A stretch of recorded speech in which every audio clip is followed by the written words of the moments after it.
Our 10 News School of the Week, powered by Duke Energy Florida, is Garden Elementary in Venice. And yesterday I visited the school and spoke to fifth graders. It was so fun. Okay, I shared with them all about what we do here at 10 News. They were so interested in the big monitor that we use over there. But they also had really great questions for Grant that I don't really know how to answer because I'm not a meteorologist. So here's one. Good morning. My name is Cooper and I am in the 5th grade at Garden Elementary. My weather question is, why is it that when it gets 32 degrees or lower in the Tampa area, how come it does not snow when it rains? So winter precipitation can be a little difficult to explain, much less forecast, but a perfect question to answer in our weather lab.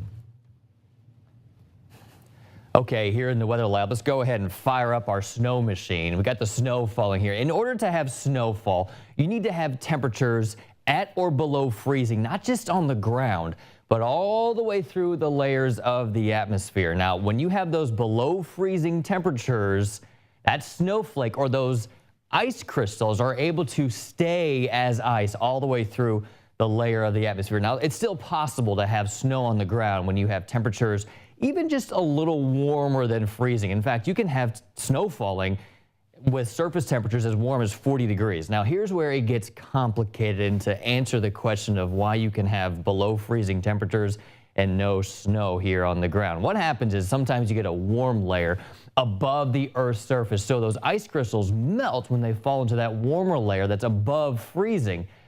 But you can still have freezing temperatures on the ground, and if you do, that rain will then refreeze into an ice pellet or sleet. Now, this is where things really get complicated sometimes.